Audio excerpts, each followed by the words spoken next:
कर्टक की अनुमति पाकर दमनक उसे प्रणाम करके शेर पिंगलक से मिलने के लिए चल पड़ा। सुरक्षा के लिए अपने दरबारियों के बीच बैठे पिंगलक ने दूर से ही दमनक को अपनी ओर आते देख लिया। उसने पहरेदार से कहा, मेरे पुराने मंत्री का बेटा दमनक आ रहा है, उसे अंदर ले आओ। दमनक ने पिंगलक के पास पहुंचकर उसे प्रणाम किया।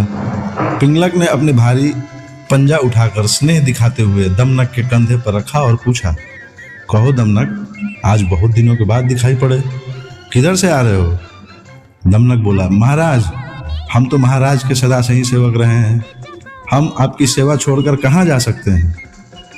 पिंगलक बोला, दमनक, तुम हमारे मंत्री के पुत्र हो, तुम जो भी कहना चाहते हो निडर होकर कहो। चालाक दमनक ने अपनी बात कहने के लिए एकांत का अनुरोध किया।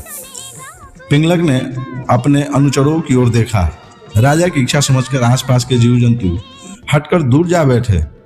एकांत होने पर दमनक ने बड़ी चतुराई से कहा, मालिक, आप तो यमुना के तट पर पानी पीने जा रहे थे, फिर अचानक प्यासे ही लौटकर इस तरह चिंतित होकर क्यों बैठे हैं? दमनक की बात सुनकर शेर पहले तो सकुचा गया, फिर दमनक की चतुराई पर भरोसा करके उसने पल भर सोचा और बोला, दमनक, यह जो रह रह कर गर्जना सी होती है, इसे तुम भी सुन रहे हो ना?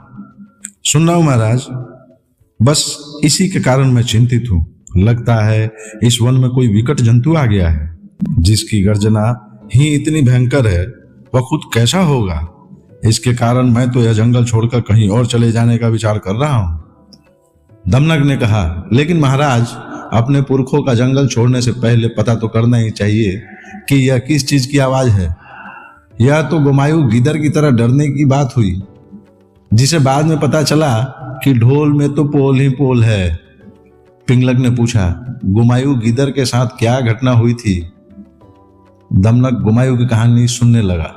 अब गुमायु गिदर की कहानी सुनिए अगले एपिसोड में।